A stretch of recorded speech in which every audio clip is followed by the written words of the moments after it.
Hey everybody, happy Monday morning. It's Mike Castleneck. It's our regular call. This is the time, as I remind you every Monday, that it's a good time to tell us what's going right or if something's going wrong so we can address that and get that fixed for you. Success stories, problems. This is your time to pick my brain and trust me, if you've got a question or problem, as we've seen many times over the past few months, it becomes a very, very good discussion for everybody on the call. So it's not a bad thing. It's a good thing to cover those things. So if anybody has things they want to cover or mention or bring up, this would be the time to do that. So Missy, do we have anybody that has questions? I do. It looks like Jim has a question. So Jim, I'm going to unmute your phone line there. All right. Good morning, Mike. How are you? Hey, Jim. How are you doing? I'm good, thanks. Good. Hey, I've got a compliance issue I want to ask you about, if Sure. you've got a moment on that. Yeah. On your last newsletter, it quoted, let's see, on, keeping in touch, you quoted some S&P statistics, made up 42.5% annualized return since, 1926. My compliance comes back and says I've got to report the source Well, that of makes sense. information. I will get that out. I couldn't tell you right off the top of my head, but we normally try to source all that stuff, or we do have it. So we'll have to, if you just send a message to support, we'll get you the source for that. Okay, so when that happens, because it happens occasionally, just email you guys and you'll get the source for me? Oh, okay, cool. Yep, because I always, when I'm writing that stuff, I put the, or I should say always, because Tricia will have my head. 90% of the time, I give her the source for that, so she can easily give it to you. If she doesn't, then we can quickly find it for you. So. All right, I'll email them. Thank you. Yep, you betcha. That's a great question. And then also, guys, if there's other questions, that's terrific. But if you have, if we have a volunteer, I would really appreciate somebody who'd be willing to be my sounding board throughout the next hour, because this is a pretty important call for the system. So I think it'll work a lot better if we can get somebody to volunteer to be my sounding board. So if somebody would raise their hand, Missy, or I'll actually pick on somebody if nobody raises their hand. Well, I've got a hand raised here from Ed, so I'm going to see if Ed has a question or if he's willing to volunteer. Okay. And then, Jim, I just left your phone line open as well, so... Super. Perfect. Yeah, be two. Two is better than one. So, hey, Ed, do you have a... Thank you, Jim. Ed, do you have a question, or are you going to help me out again? Well, I always get a lot every time I help you out, so if nobody wants to take advantage of it, I will. Okay, good. So we'll use both Jim and Ed for my sounding board here, so that's great. So what we want to talk about today is a subject that should be near and dear to all of our hearts, which is time is money. How do we make every minute count in the agreement meeting? And this freaks a lot of people out with my system, because they have never actually run their meetings this way before. But I'm going to explain to you why it's so very important to run your meetings this way. So, Ed and Jim, what is the world's most successful restaurant? McDonald's? McDonald's. McDonald's is the most successful restaurant. And why is it the most successful restaurant? Access? Access, absolutely. They're everywhere, right? So what else? Absolutely. What else? It's the same no matter where you go. Ah, it's the same. And why is that important? Consistency. Consistency. And why is that important? People know what they're going to get when they go there. Exactly. So do they get gourmet meals? No. No, what do they get? A nasty burger. Well, you could say nasty, but you know what? I'll take a McDonald's burger over, if I'm traveling through a town and I see a greasy spoon, I'll take a McDonald's burger over a greasy spoon burger. Why? Quality. Well, I know what kind of meat, where the meat's coming from. I know that, it's not the best, but it's quality. It's not it's certainly not going to pay. It's not Kobe beef, obviously, but it's quality. What else do they do? It's consistent. It's clean. It's fast. It's fast, clean. More. Yeah. So and I think the biggest thing you said is it's a system, right? And look right here. I don't know if you can read this. What does it say right here on the sign? Speedy service system. See, McDonald's went from, and this is back when burgers were 15 cents, so this is one of their first, it said 1 million servings, so it's an old sign, but the way they've been able to grow is why? Because it is a system. How do they treat rich people? The same. How do they treat poor people? The same. How do they treat people that want to order breakfast? The same. The same, the same. They treat everybody the same. And the reason I want to, and that's the reason the system works, as Ed points out. Yeah, it's not the gourmet burger you get at some places. It's not the, but what it is it's the same, and we know when we go there exactly what we're going to get. And the reason they're so successful, because the place that serves the gourmet burger, do they make more money or less money, Jim and Ed, than McDonald's? Probably less. Probably. They make a ton less. Why? Because they're all about what? The art of cooking. They're all about making it they're a gourmet burger that people will savor, and people will say, wow, that's the best burger I've ever had. Does that take more or less time than a McDonald's burger? More. Much more. Much more time. So can they serve over 1 million or 1 billion, or I don't know, what is it now, 30 billion burgers? Impossible. So that's why they're not the world's most successful restaurant. They're successful maybe, but are they the world's most successful? No, because they don't have a system. So the one thing that I get probably 2 or 3 emails or calls a week, and somebody will say, Mike, I'm going to, these people are a 401k rollover, so I'm going to do, guess what they say? They want to do what? Guess what they tell me they want to do? Yeah, guess what kind of meeting they want to do?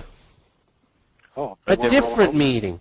Yeah, they want to do a different meeting. Well, I don't see how your first meeting would work for a 401k rollover. And then we go through it, and guess what we find out? It works just the same. It works just the same. And then I'll have somebody say, well, they just want to come in. They're just rolling a CD. So, here's what I'm thinking. I don't think I need to go through the whole 3-meeting process. And then, and then guess what they find out happens? They go somewhere else. They go somewhere else. They lose the deal.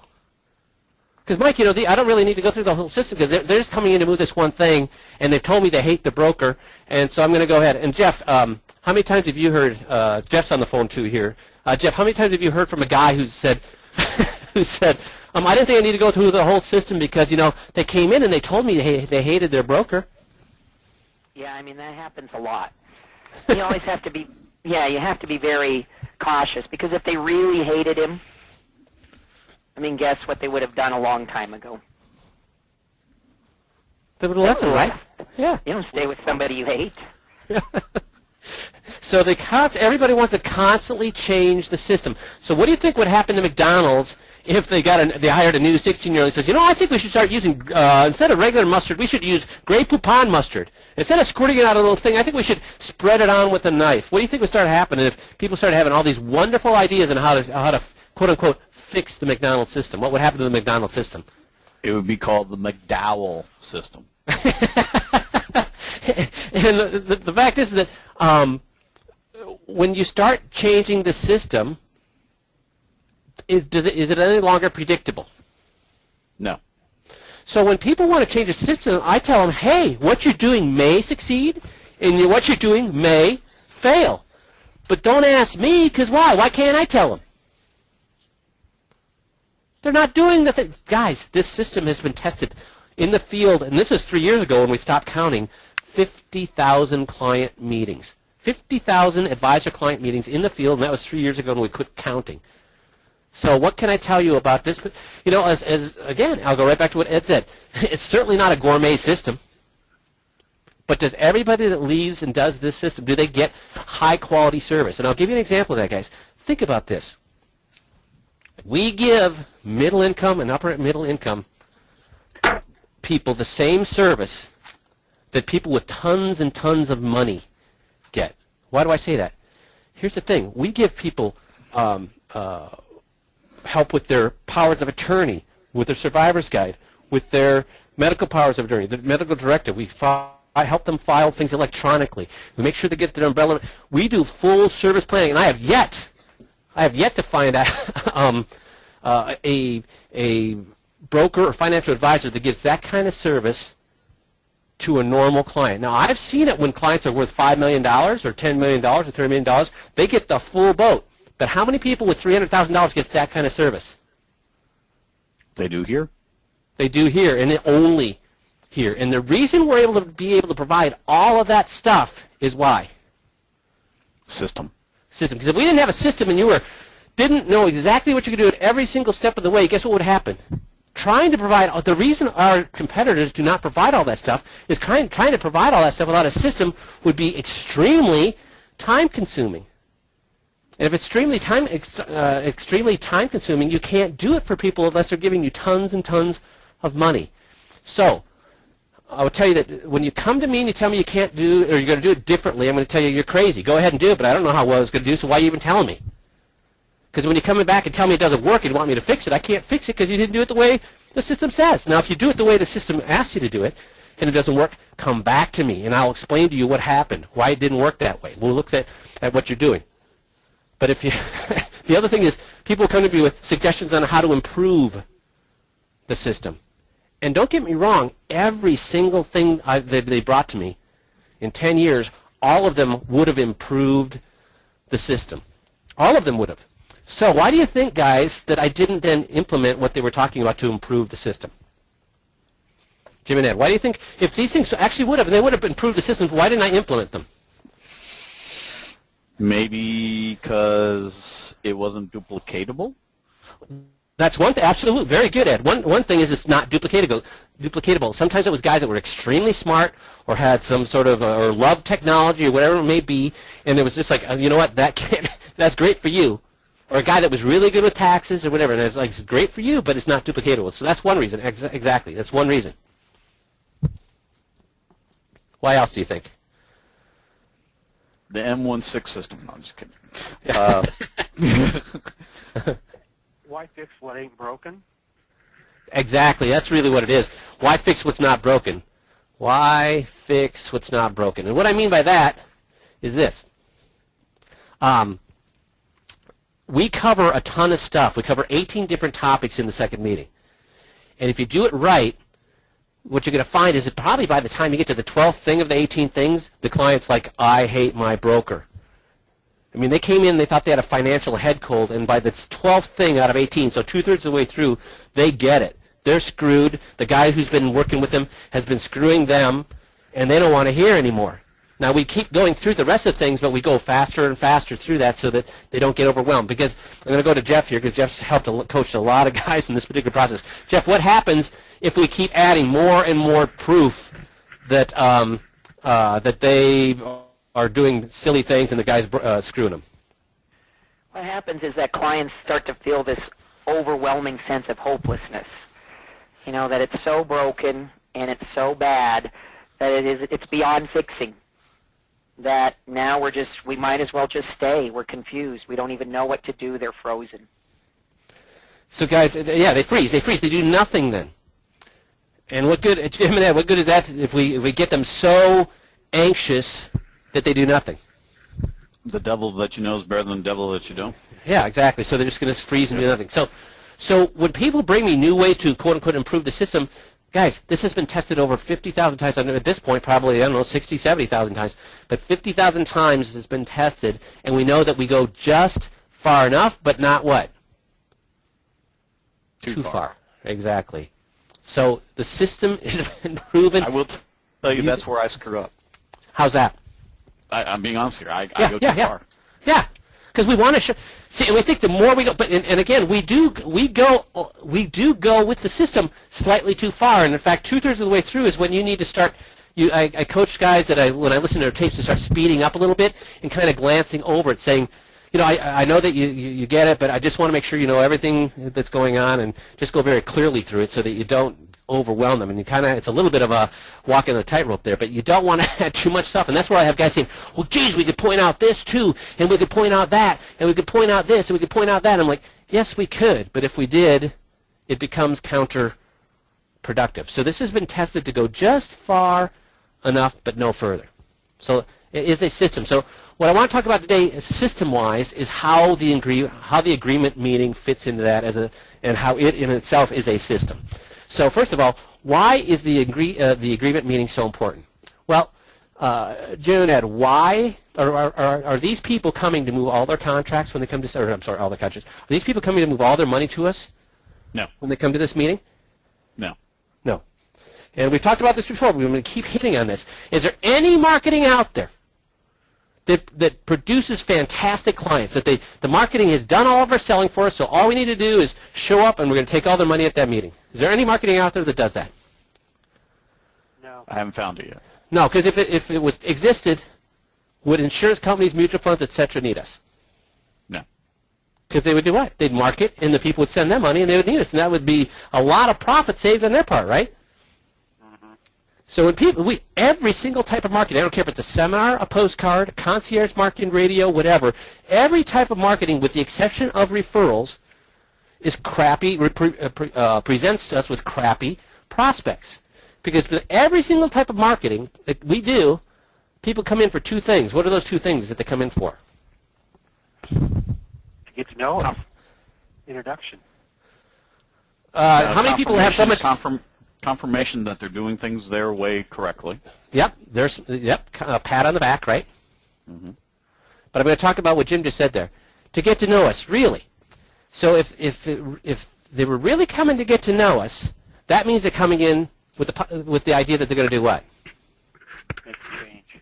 So do they really come in to get to know us? No.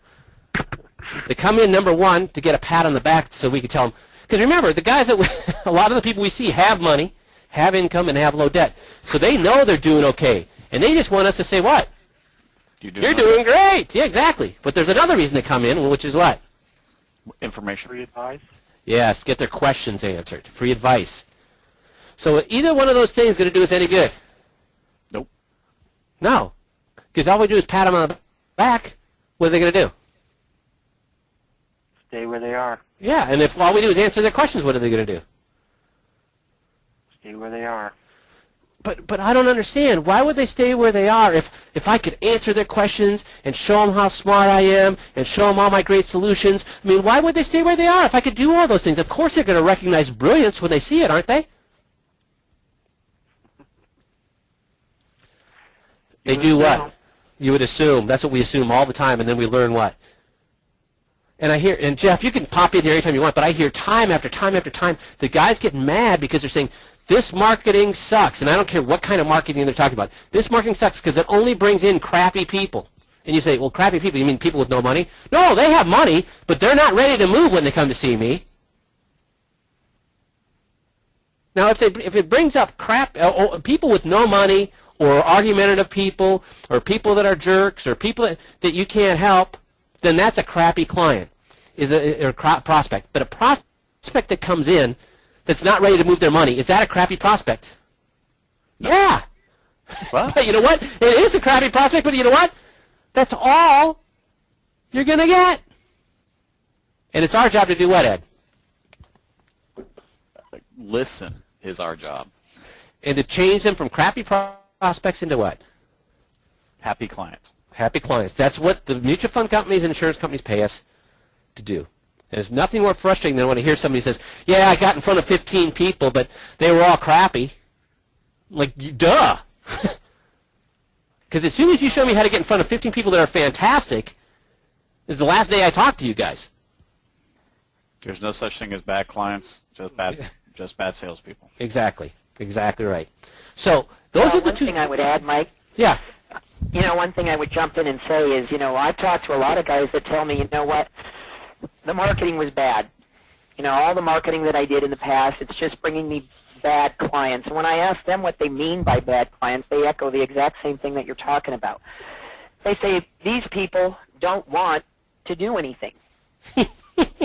And, when it comes down to it, salespeople are hoping that marketing will get them in front of people that need to do something. But the only people that need to do something are people that don't have money, or people that don't have income, or people that don't have a lot of debt. So if that's who you're looking for, there's a lot of marketing that'll get you in front of a lot of those people. They need to do something. People with money, people with no debt, people with income, they don't need to do anything. So when we get prospects, all our prospects, the people that we want to see, they don't need to make changes. That's what we have to recognize. Now, it's our job to get them to want to. There's no marketing that can make them want to.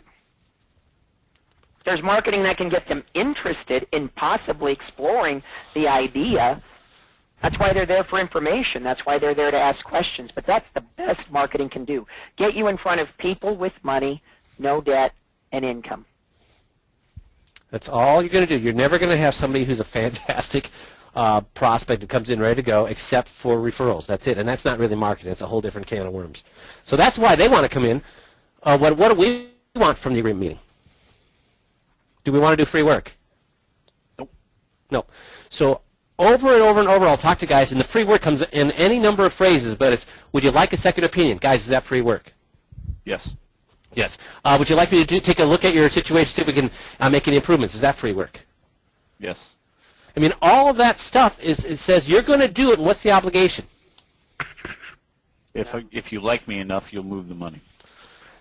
So Jim, let me ask you a question. How long have you been married?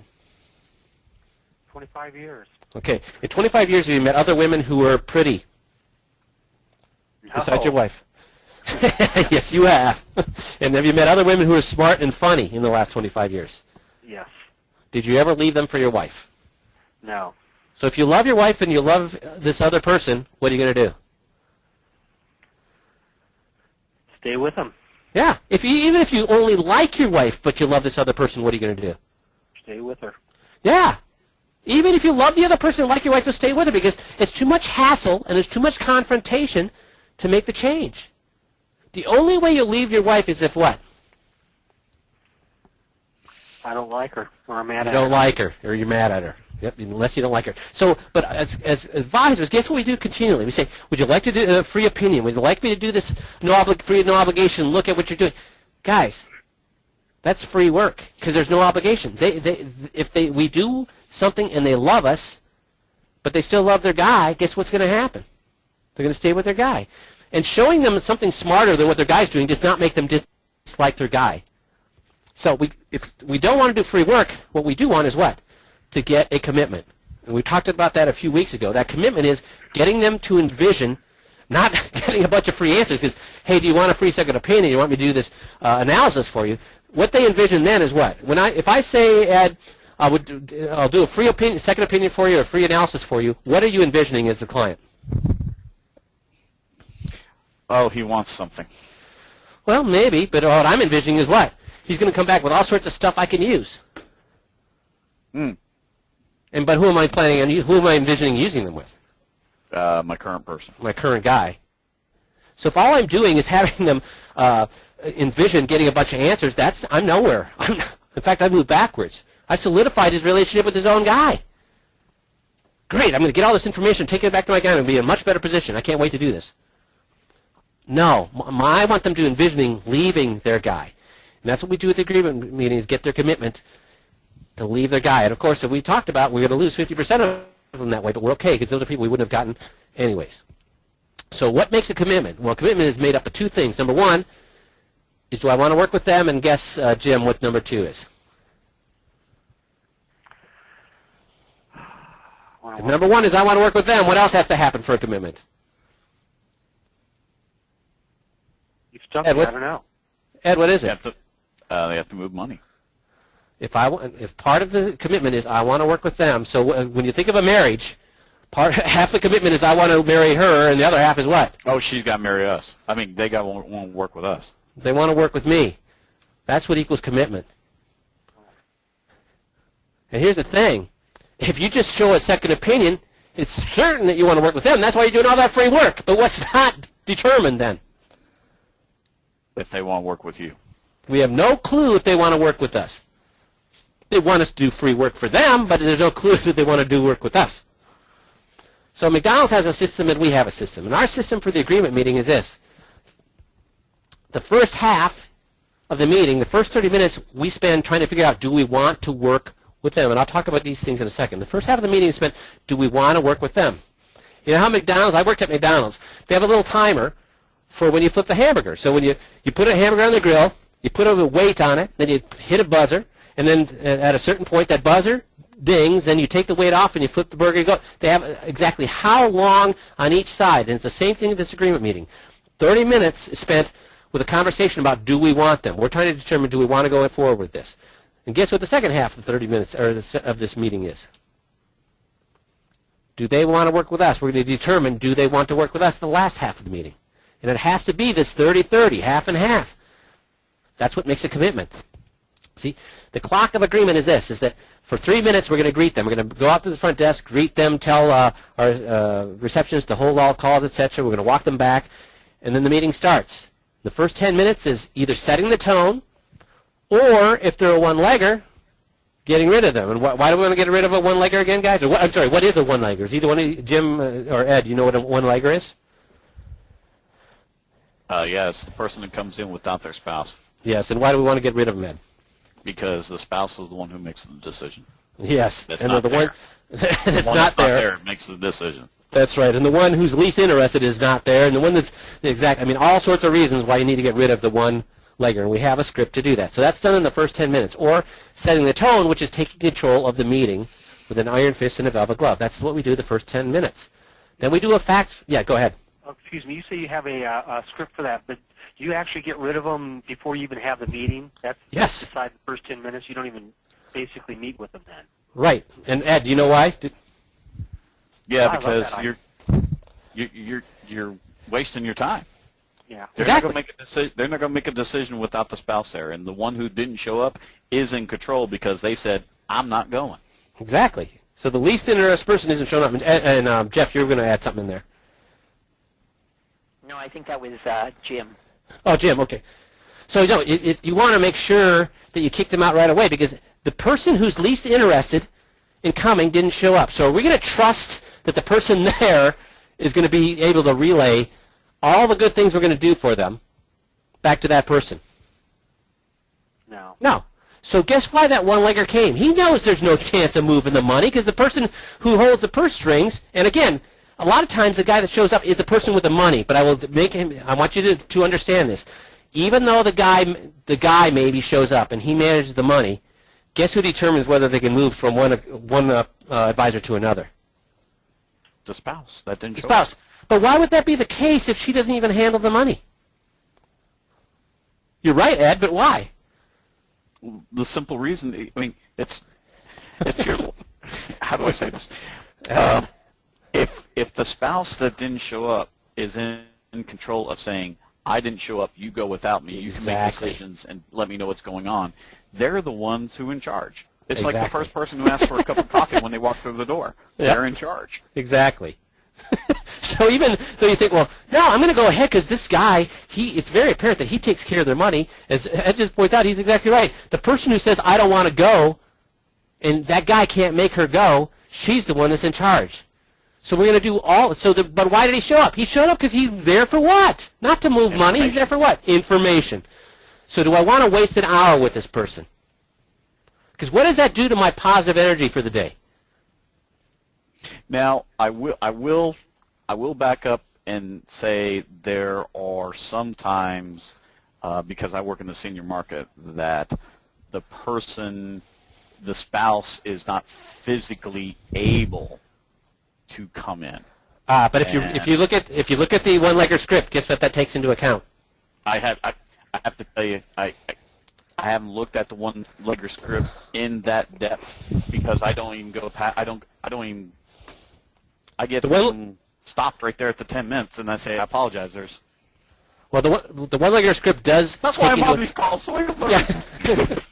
The one-legger script does take into account that person, or there is about 1 in 10 families where the woman does not even care about what's going on. That's not normal, but it does happen. If you read the one-legger script, it takes all that into account, but it makes that person sell us on the fact and say it out loud several times that she's never, ever, ever, ever, ever, ever, ever going to be in a position that she can make any peep of a decision on this process. And he says it out loud several times, and why do you think I have him say it out loud several times? Because if he's saying it out loud several times, it has to be true. And he's going to look like what if that ends up not being the case? Schmuck. And people don't like to look like schmucks. So in there it accounts for those occasions where the person's disabled, or the person, or there's actually a family that does not, or has a spouse that does not even care the least iota, has no clue what's going on. It's in the one-legger script. But if it's not that case, and 9 times out of 10 it's not, You're wasting your time, and you only have so much psychic energy every day. And if you know you're going through the process and giving them all this free information because and that they're abusing you, how do you feel if somebody's abusing you? What's that do for your positive psychic energy? Terrible. Sucks it right up. Now, on your next 20 minutes of there, when we're gathering information, the fact finder. Yep. On the section when we ask for the children, I ask this little question: other than yourself, do you give financial advice to your children from time to time, or do they give it to you? And if you give it to them, do you listen, or do they listen? Excuse me. And if they say, well, yeah, I always talk over finances with my kids before we do anything, I stop the meeting right there, too. I won't. You won't? Nope. Because I find I love people like that. I love people like that. Okay. They get their kids involved. And what we found over and over and over again is their kids love our system. Okay. Because the reason they're trying to give advice is they're afraid mom and dad are going to end up in the poorhouse and they're going to move into their basement. That's why they're trying to give their mom and dad advice. Jeff, you've seen, how many times have we seen how happy are we when we see the kids get involved in our process, Jeff? Yeah, the kids, what they're really looking for is making sure that mom and dad are working with somebody that's above board. And when they get involved and see that you're pointing out all the problems and not even recommending solutions at that next meeting, they're extremely happy. Because now they feel like, well, now mom's with the right person, somebody who's going to watch out for her, somebody who's going to make sure she has all her documents in place, somebody who's going to make sure that she has that medical power of attorney we've been hounding her to get, somebody who's going to organize her affairs with that survivor's guide. And, yeah, he's going to help her with that financial stuff, too, but he's looking out for more than just that. He's looking out for my mom. He's looking out for my dad. And they always, when they get that proposal, the kids look at this and say, wow, this is, holy crap, I need this. This is exactly what I was looking for, mom and dad. And we get them involved in the meeting process at that point. Okay, you get them involved in the Second and meeting. Third meeting? Second Yes. meeting. Got it. Okay. Yep. We love it when kids are involved because that basically solidifies the deal because they're on our side. The kids are selling mom and dad. You got to work with this guy because then this burden of taking care of mom and dad is gone. And they want to get rid of that burden. So, yeah, we want the kids to be involved. And then now the second half is areas of opportunity and concern, because we're trying to get them to say, wow, I'm doing some things well, but there's some things I need to know. Then get invited in. That's the lawnmower story, because we don't do anything unless they ask us for their help. The building trust and rapport, and we build a trust and rapport totally different way than everybody else does it. And this is a huge issue, because I find that most guys build trust and rapport the old-fashioned way, and that old-fashioned way does not help you. It actually hurts you. And, Jim, what do you think I might be saying by the rapport the old-fashioned way? What do you think I'm referring to? I don't know, Mike. How about you, Ed? What's old-fashioned rapport? You get in, handshakes, swap. You find similar interests with one another.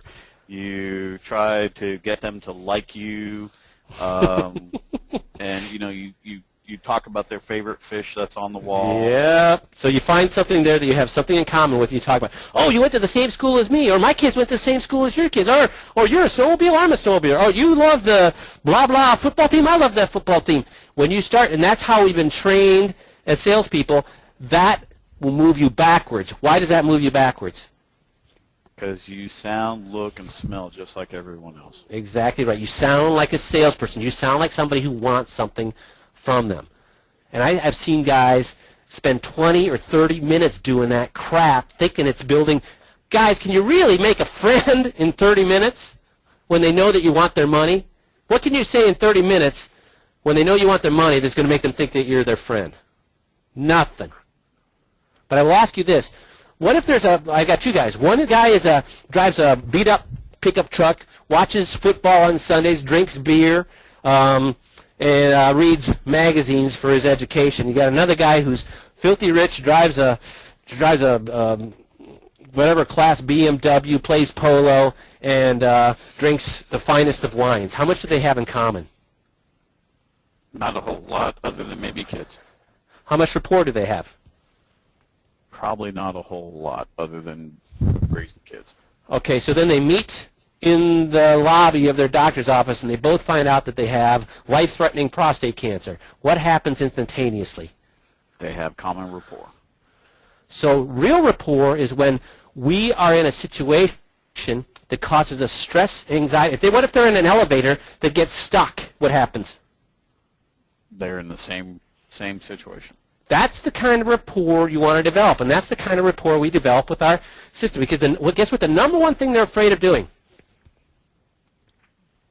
Opening up and showing them their weak spots.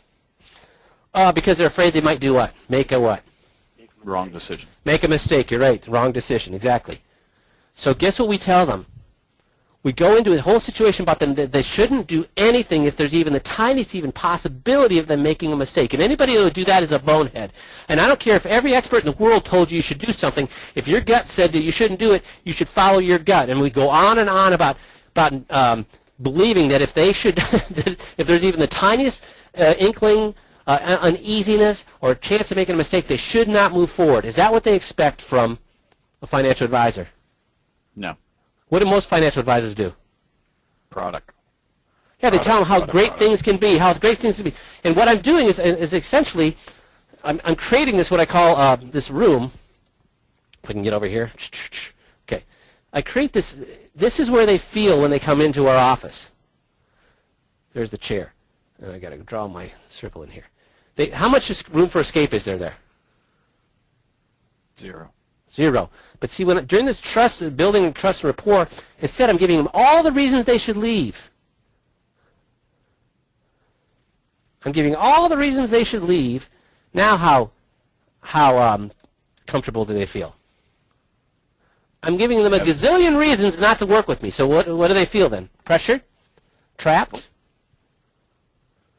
So what I'm doing here is I'm saying, listen, I'm just like you. When it comes to mistakes, I don't care how many experts tell me that it's the right thing to do. I'm not doing it if I have any inkling whatsoever. If there's even a chance, I don't care if they tell me I can make $1 million, but if there's a tiny chance I might be making a mistake, I won't do it. I mean, I go on and on and on. That builds trust rapport because you sound just like them.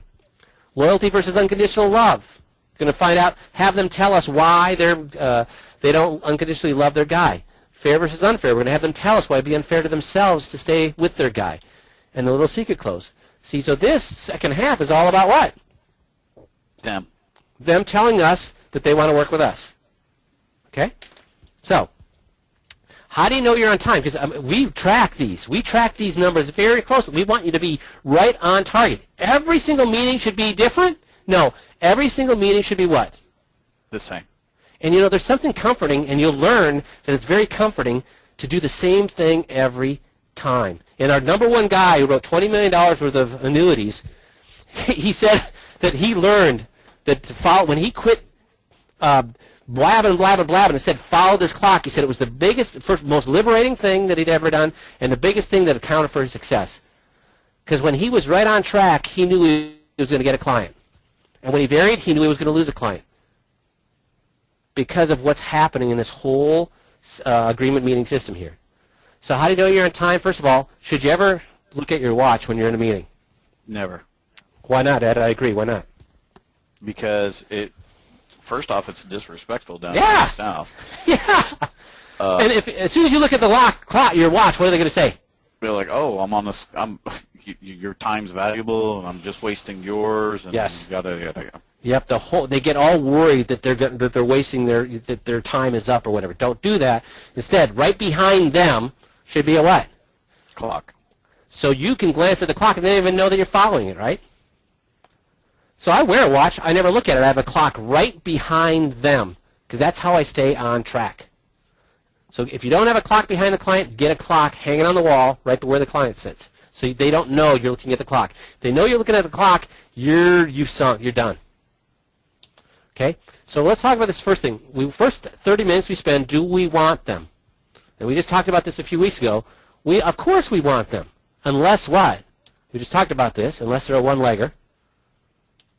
Unless they're a single do-it-yourselfer. We do take couple do-it-yourselfers, remember? We talked about that because I think it was last week, didn't we, Ed? Where if they, Yep. We actually, you beat me over the head of it. By the way, success story. Yes. I called that guy back. Yeah? And I fell on my sword. Sorry, Sandler term. Yeah. And we actually bonded and rapport a little bit on the phone, and me saying, "Look, I screwed up. There's no way you ever want to." Da, da, da, da, da. And I got him to say, "Well, I'm truly looking for somebody to take care of my wife after I'm gone." And I said, "Well, there's probably no way that you would ever come back in and let me have a conversation with you with that agenda in mind." He goes, "Well, I was hoping that somebody would I'd do that with somebody, but knowing that he's in control of the assets." I says, "Knowing that you're in control of the assets, knowing that we're building a relationship for your spouse." Yep. He goes, "Oh, okay, yeah, I'll come in and talk to you again." So now I'm going to put him through the system. Perfect. Perfect. So a little successful. well, I appreciate that because that's exactly what we try to do with those couple do-it-yourselfers. So that's perfect. If they're argumentative, we don't want them. If they don't meet our minimums, we don't want them. And we talked about a couple of weeks ago exactly how to deal with all these people. But these are but we're looking to weed out these people in that first 30 minutes. So how do we do that? Well, first of all, as we said, we greet them. That's where they come in. We shake their hand. We say, hey, hold all their calls, and we walk them to our office, and we do not sit down until all small talk is done. Once all small talk is done, then we say sit down as they're sitting down, but before their butt hits the chair, we start with setting the tone. At the setting the tone, we're doing some things here. We're getting rid of the question problem before questions come up. We're getting rid of the how do you get paid problem before that comes up. And then we're getting them to tell us three things. Number one, we're getting them to tell us why they're there, getting them to tell us what their hot button is. Then once they've told us what their hot button is, we get them to tell us that we're an expert on the hot button. Now the key phrase here is I get them to tell us. What does that mean, Ed? That they are saying it in their words, so therefore it must be true. So Jim, if they are saying it, that means who's not saying it? Me. Me. Because if I say I'm an expert, what's that worth? Nothing. But you know how many guys like to tell people that they're a CFP and a CFLU and I'm an IRA expert and blah, blah, blah, blah. And guess what the clients hear? Blah, blah, blah, blah. So this is about getting them to tell you they're an expert. And then the coup de grace is to get them to tell you that the reason that everybody in town that is worried about the same reason why they're there all work with you. What have I accomplished if they say in their own words that, well, Mike, I mean, people here in Rochester work with you because you know how to get them the most income with the least amount of risk. What's just happened if they tell me that in the first 10 minutes? They've handed me control of the meeting voluntarily. And if they've handed me control of the meeting voluntarily, the meeting goes swimmingly well. And they're halfway to becoming giving me the commitment. But you have to do that part. How many people out there besides us get a client or a prospect to tell them that everybody in their town works with them for the reason they're there in the first 10 minutes? I know the answer to that, which is Zippo. And because, guys, Jeff, this is a very hard thing for people to do, isn't it, when they come on board? Yeah, it's a very difficult thing to do because we're asking you to ask hard questions. And people don't like to do hard questions, but you have to do it. If you ask this hard question, it locks their mindset. They're like, wow, this guy is a true professional. Changes their whole mind about you. Then we're going to gather facts. We're going to gather the facts, which you have a fact finder sheet to do.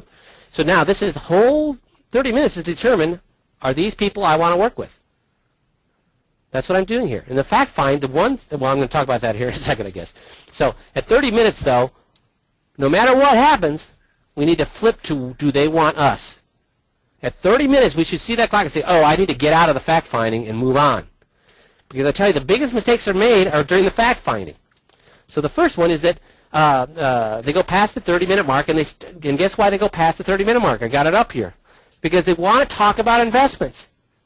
So I see guys that will go take the whole hour going through the person's statements talking about investments. So why would that be wrong, do you think, guys? What good can come out of everybody else does it? Yes, and what good can come out of talking about their investments? You're going to go into details? Yep. And what's the matter with going into details? Then they want proof, and you have to do free consulting. Yes. All of those hurting things. when I'm saying this. Yeah. So we talk about their investments, and first of all, they're looking for you to, they throw out the line, and They're for you to beat up their yes! situation. That's exactly what's happening. They throw out the line, and then as soon as you take it, and say their investments are bad or their guy is bad, they go, whoa, they just hooked you. And what have they determined about you? You're just the same. You're just the same. All you're doing is there for the money. Because really, do they think that you care so much about them after meeting them for just 30 minutes, you care so much about them that you want to protect them from this bad advisor? Do they really think you care that much about them? No. There's only one reason you do that, and that's why. For the money. For the money. So they throw it out there, and they say, yeah, I hate my broker, and all these investments are not doing very well, because they want you to jump in. And when you jump in, you're screwed. They wouldn't lie to you. I don't think they do it consciously, but they go to, I tell you what, most of these prospects go to a hell of a lot better prospect school than most advisors go to an advisor school. Well, it's our fault. We trained them. Yeah, well, you're right. So here's the thing, guys. Don't talk, when I'm talking about investments, guess how long it takes me to look at people's investments? Less than 3 minutes. Because all I'm looking for is what do they have, how much do they have, and can I put them in a better position? Guess how long that takes me, Ed? 3 minutes? 3 minutes. The rest is all theater. And if they try to engage me in conversations about their investments, I blow them off. I say, yeah, but I never give them eye contact. And we train you how to do this. You never give them eye contact, and you give them mumbling, yeah, and then you ask them another question. Take control back. Say, because if they try to say, well, this is a horrible investment, you're like, yeah, yeah, I see that you have that. Now, your IRA, do you have? And see, if you don't give them eye contact, it's like a doctor when they're looking at an X-ray and you try to engage him in a conversation, he doesn't engage you because he's totally involved in an X-ray, and that's what you're doing here. You do not talk about the investments, except as theater. Once you determine that you have enough, you're out of there because anything you say will move you backwards, not forwards. If you attack them, they've hooked you. You've determined that you have an agenda of taking their money. If you compliment them, that's not going to do any good either because they're going to say, why do I need to move? I'm in the best thing since sliced bread. The second reason people go too far is this. We just talked about it. The used car sales style of rapport. That gathering data I could do in 3 or 4 minutes. Now, we go for 15 minutes just to give the guys that need to scratch that itch a little bit, but don't scratch it too hard because it will sink you. And at 30 minutes, you're done. You're done gathering data. You're now into, do they want us? Can they envision themselves leaving their current advisor? And again, we talked about this. If all we offer them is a free second opinion or free analysis, does that get them envisioning leaving their current advisor, Jim? No. No. All they're envisioning is what? Free what? Free advice. Free advice. So we have not gotten them to envision leaving their current advisor. So they haven't told us they want to work with us yet. So the whole next 30 minutes is about them telling us they want to work with us. So Jim, something just popped in my head when you were talking about this. Hence the reason why probably your drip program works a whole lot better than other people's, including mine. Simple reason is because after the first meeting, you still haven't given them everything that you could do for them because they have decided that they're not going to leave their person, and then they keep getting drips on you, Yep. and they're going, what's this person doing over here that my other person's not doing? And Yep. you've planted the seed. Yep. Okay, I'm done. Yep, Go ahead. that's exactly right. Yep. Well, that's exactly right, Ed. That's exactly right. So the first 7 minutes, we're going to pat them on the back and tell them what they did. Good. And then we're going to tell them about the things in a certain, if you read the script, you see we bring up things that they haven't done so well in a very non-threatening way, but it gets them worried about things that they. So first we just pat them on the back because they want to know they've done some good things. But that gives you permission then to say, but I have found a few things. And we go into, and again, this is not. We don't have time to go into how we do each one of these things. A whole hour could be spent on any one of these things. But I want you to understand the whole mindset of the agreement meeting. So areas of opportunity and concern. Then we get invited in. That's the lawnmower story. It takes about 5 minutes because we do not. We get them to tell us that hey, offering them free advice would be bad. We want them to tell us in their own words, offering free advice would be bad. The only person that gives free advice is a schmuck. So we're going to make them say, I want you to give me this advice. Please help me. Please tell me these things, because when they ask for your help, guess what they're obligated, what that starts to form? An obligation. Now again, it's not going to make them move all their money, but it's the first step towards obligation, and we need that. Then we go into the building trust rapport, getting them to say, boy, this guy thinks just like me. He's more afraid of making mistakes than I am. That's the kind of guy I could work with. He's not going to make me do anything that I don't want to do because he's saying himself that if there's any possible tiniest bit of chance that there's going to be a mistake, I shouldn't move forward. And he's even saying that even if he says it's a smart thing to do and everybody in the world says it's the smartest thing to do, if I have an unpleasant feeling in my stomach, I shouldn't do it. He's agreeing with all the things that I think about. I like this guy. Then we go into the loyalty versus unconditional love, which is, hey, loyalty is one-way or two-way, Jim? Two-way. Two-way.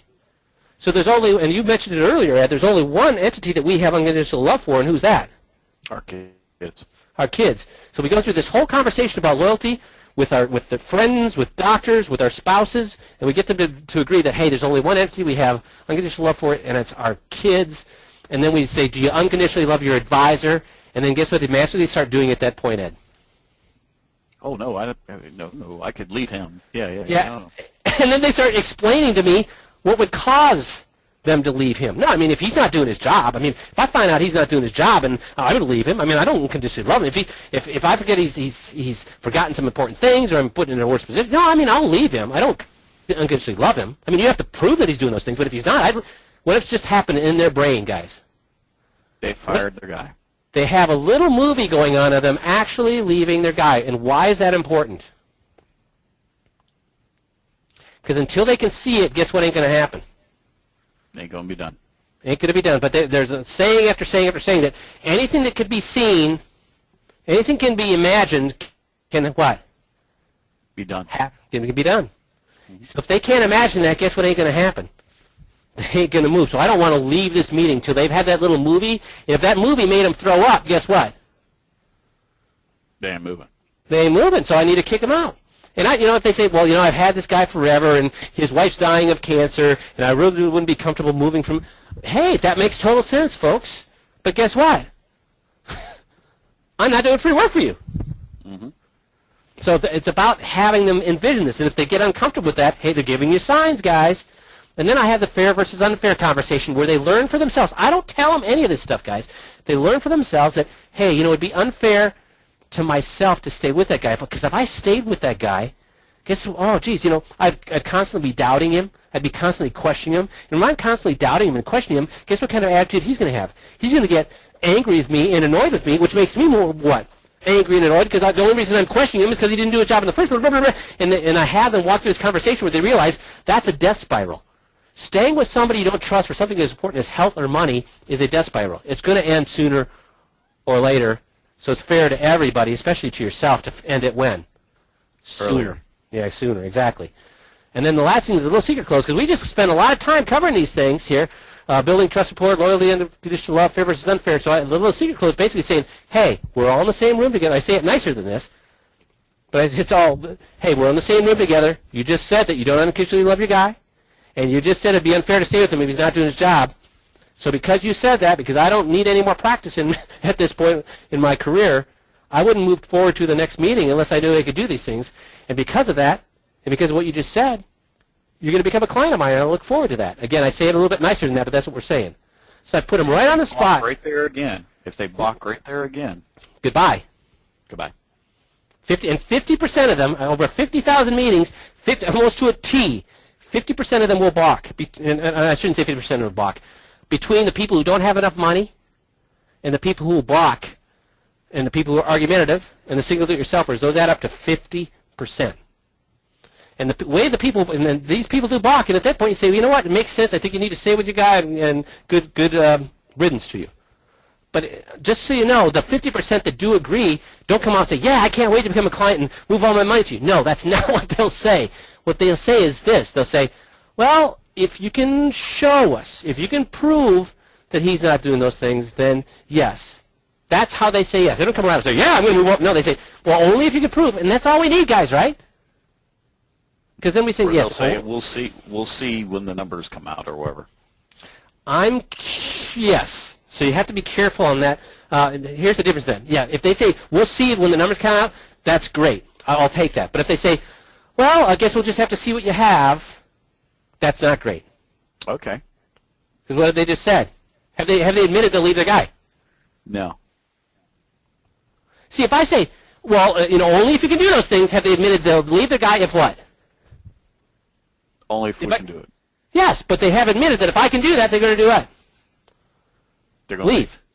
But if they say, well, we'll have to see what you have they said that they'll leave their guy? No. Okay, so. No. All right. And you have to be really careful about what they say there. Jeff, what's some other things they say there that they weasel out at that point and you have to be careful of? Does anything pop to your mind?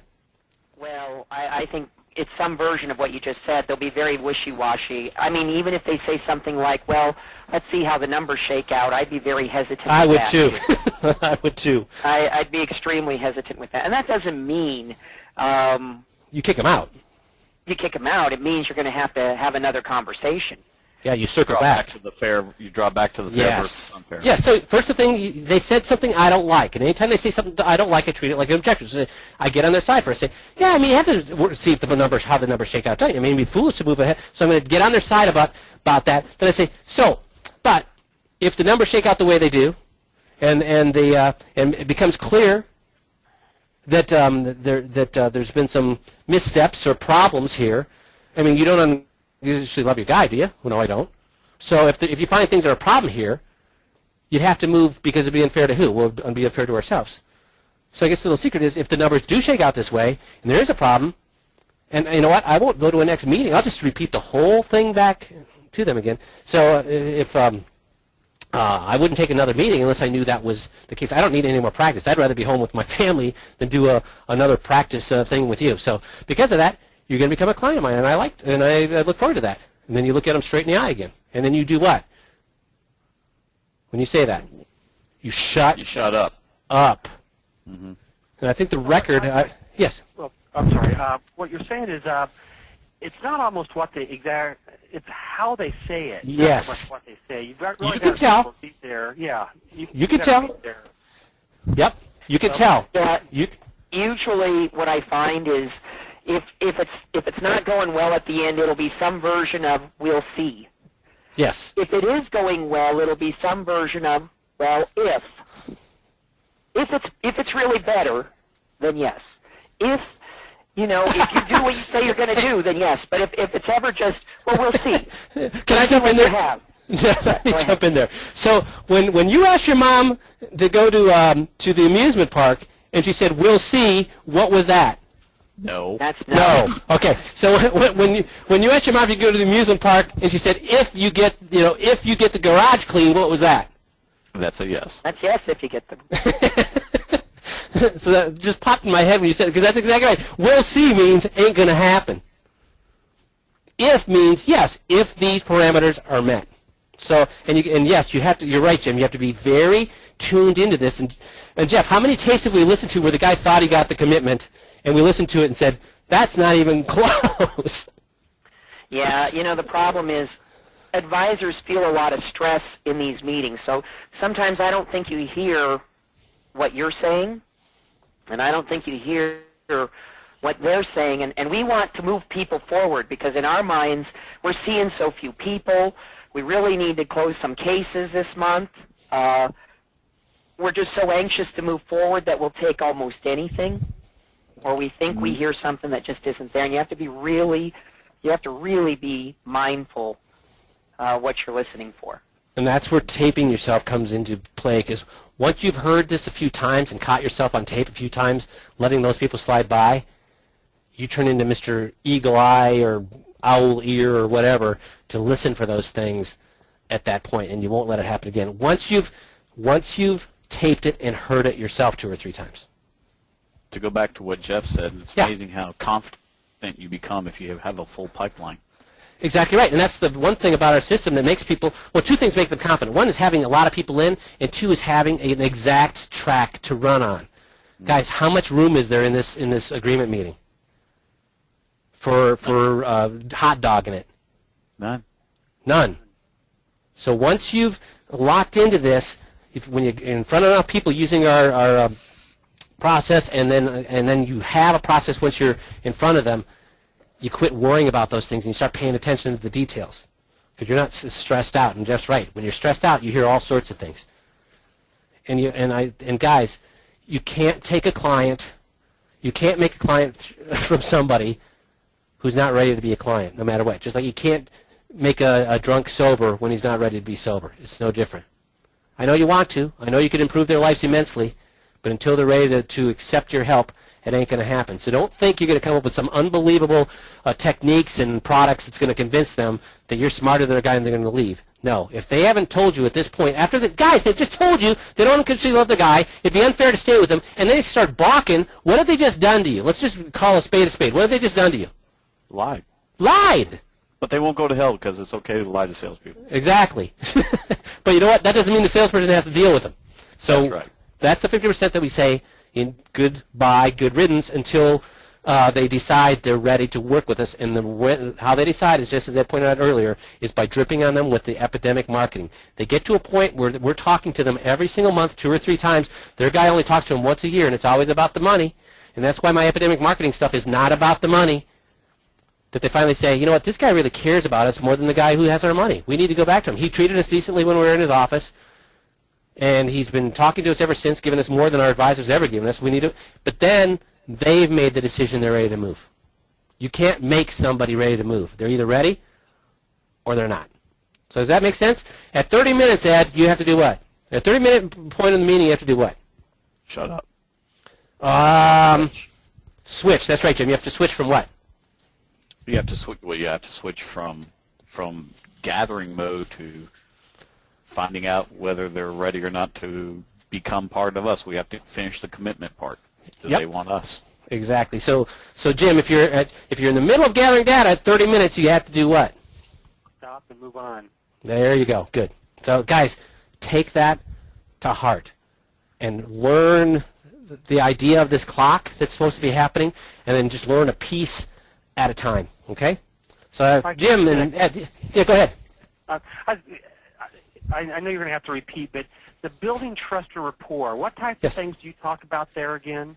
About making mistakes. Remember, that was the what we want to do at the trust and rapport section is we tell them that, hey, if things because at the get invited in, when we talk about the lawnmower, about giving advice, we say, are you at a point in your life you're able to make changes if they make sense, or is this more of an academic exercise? And they always say, well, no, we'll make changes if it makes sense. And then you go into this whole thing about, yeah, only if it makes sense, because if it doesn't make sense, you should do what? And we start telling them all the reasons why they shouldn't move forward. Again, creating this very porous office where they could leave anytime they want. Yeah, of course, it has to make sense. Because if it doesn't make sense, you should do what? No, you should leave, right? And there's lots of reasons it wouldn't make sense. I mean, if we could save you $3, is that worth us saving? No. I mean, it has to be what? Significant or not significant? Significant. So I'm giving them all these reasons why they should leave and not work with me. And guess what that does? That builds the trust and rapport, Yes. And why would that, Jim? because they're just like them. I'm just like that. We trust people just like me, and especially people who are just like me at core issues. And their biggest core issue when they're in to see us is that they don't want to do what? Make a mistake. Exactly, Ed. So we tell them we're just like, when it comes to fear of making mistakes, we're the poster child. And see, once they know that you think like they do when they make mistakes, and you're not going to hold them accountable or try to push them into doing anything, that's what builds true rapport. Not saying, hey, our kids go to the same school, blah, blah, blah, blah. No, once they know that you're not going to try to force them to do things because you think about mistakes the same way they do, that's when they learn to trust you. When you give them all those reasons. Because, guys, could I trap them? Could I back them into a corner right then? Sure. Sure. I mean, many salespeople do. So, Ed, if I can reduce your taxes by $2,500 and reduce your fees by $1,500, that's a $4,000 savings, and fix this and fix that and fix that, what would you do? Would you work with me at that point? And, of course, they're going to say what? Yes. Yes. And then as soon as you turn your back, they do what? Lie. And they run away. Yeah, they run away. It's just like a trapped animal. You get 100% access to their voicemail. Exactly. So by trapping an animal, as soon as you turn your back, they either attack or they flee. I don't want that. I want them to say, no, I'm going to stay of my own free will. And that's what you're doing at the trust rapport section. Does that make sense, Jim? Yeah, it does. Excellent. Yeah. So any other questions before I let everybody go? Can we get this is stupid, but is your time pie system, that picture, because I'm a visual guy, that's on the website? I don't think it is, Missy, is it? We talk about it a lot, but I don't know if it's a picture of that. We could post this the slide under the agreement section. Well, and I'll post this call out underneath the agreement section as well, I believe. So this will be permanently archived underneath the archive or underneath the agreement section. Perfect. Well, Ed and Jim, thank you very much. This just helps so much to have sounding boards throughout these meetings. So, guys, everybody else on the call, make sure you raise your hand next time. I think Jim and Ed, would you say that? Ed, you always agree that you get stuff out of this. Jim, would you agree that you get stuff out of this? Yeah, I think this was one of the better meetings, actually. Good. So I appreciate Ed. Thank you for helping all the times you have, and Jim, thank you for helping today. And guys, I hope you have a great week and really think about what we talked to you about here today. Appreciate it. Thanks. Guys. And Jim, Thank you. for anyone else that is looking for the source on that newsletter, we have re-uploaded the newsletter with the source on the bottom. So Jim, you can go out and grab that new newsletter, and it will have all of the source information directly on the bottom for you. Oh, perfect. Thank you. You're welcome. Thanks, guys. Have a great week. Thank you.